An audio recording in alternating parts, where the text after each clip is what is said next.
Halo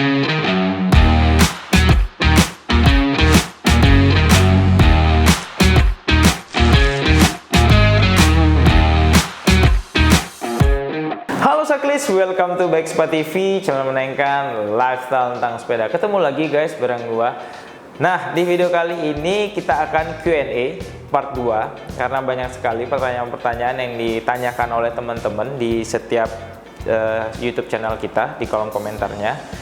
Nah, mungkin pertanyaan-pertanyaan tersebut tidak sempat dibalas oleh admin Bike Spa TV. So, di video kali ini gua mencoba untuk menjawab beberapa pertanyaan yang sering kalian tanyakan. Nah, pertanyaannya apa saja dan gimana? Sebelum kita mulai video kali ini, gua mau ngingetin dulu untuk kalian tekan tombol lonceng di bawah agar kalian selalu terupdate video terbaru dari Bike Spa TV. Video kita sendiri tayang setiap Sabtu jam 10 waktu Indonesia Barat. So, stay tune guys.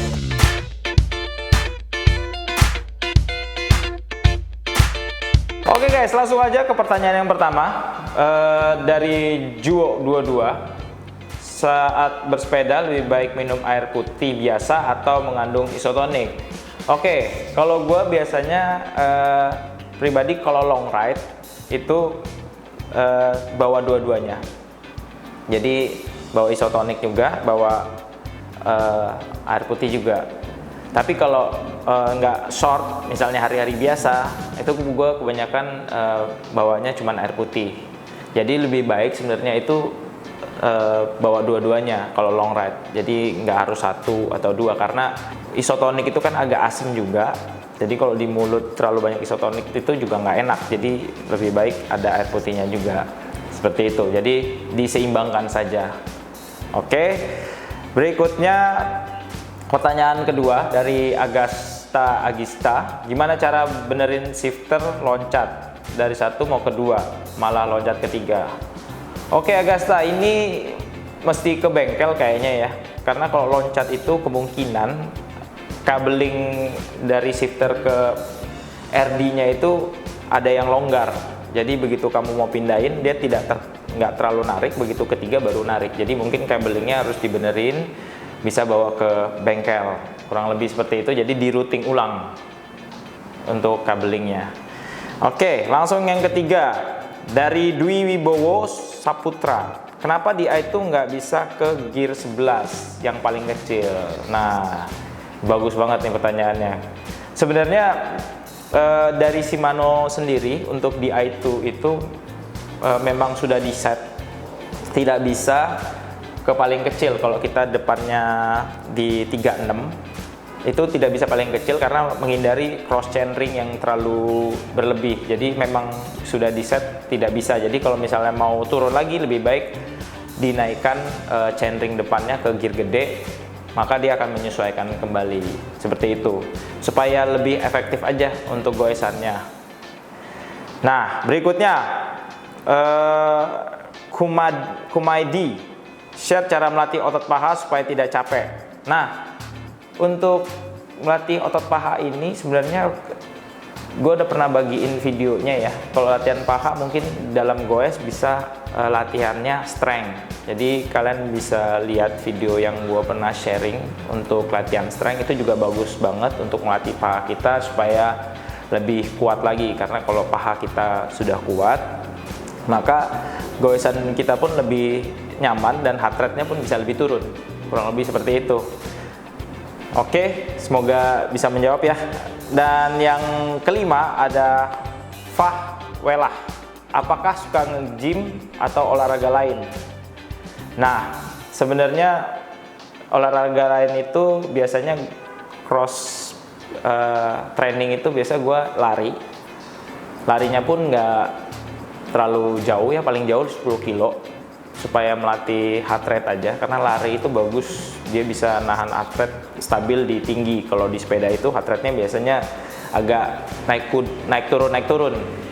Nah, kalau lari beda, jadi kalau misalnya kita main di 160 tuh bisa tahan di situ, jadi bagus banget untuk melatih heart rate, lari. Dan juga satu lagi, gue biasanya latihan perut core ya, sit up kayak gitu-gitu, jet plank. Jadi dalam sepeda kan core itu sangat penting untuk menopang badan kita supaya tetap stabil. Nah, seperti itu. Oke, next. Dari Andy Arbani, chain loop rantai motor boleh bisa dipakai nggak buat rantai sepeda? Nah, kalau chain loop motor itu gue belum pernah pakai sih sebenarnya untuk di rantai, tapi kayaknya kurang pas ya, karena kalau chain loop sepeda itu biasanya lebih enteng dan cairannya itu lebih disesuaikan lah dengan sepeda. Nah, untuk yang motor jujur kayaknya belum pernah tahu nih. Mungkin teman-teman yang udah pernah coba pakai chain loop motor di sepeda bisa share juga nih di bawah, jadi teman-teman yang lain bisa pada tahu juga. Oke guys, berikutnya dari Rio saja, kalau tangan sering kesemutan atau kebas kenapa ya? Oke, untuk Rio mungkin dari settingan geometri sepedanya harus dicek ulang.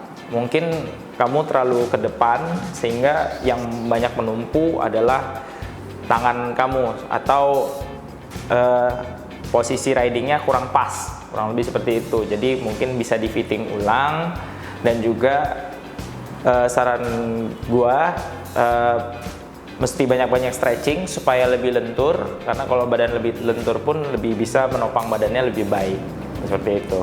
Oke guys, pertanyaan berikutnya ada dari Hangga Putra Pamungkas, DNA Aris, Aji Prasetyo. Pompanya merek apa? Oke, untuk pompa gue pakainya itu Blackburn Airstick SL. Gue suka pompa itu karena kecil bentuknya, jadi kalau dimasukin di kantong itu lebih gampang. Dan juga tips gua, kalau kalian memilih pompa tangan itu, kalau bisa cari yang pertama adalah PSI-nya yang tinggi, kalau bisa di atas 100 PSI. Dan juga yang harus diperhatikan lagi adalah pas pompanya, karena kalau pompa tangan itu mereknya banyak, ada yang pakai selang untuk pompanya, atau ada yang langsung ke pentilnya, jadi langsung di sana, jadi banyak macamnya. So pastikan pas kalian beli itu kalian bisa menggunakannya secara nyaman. Itu sih, kalau nggak nyaman sih malah nggak kepake, malah pinjem temen kayak gitu. Dari Min Plus Indonesia, berapa bulan sekali atau berapa kilometer sekali servis sepedanya?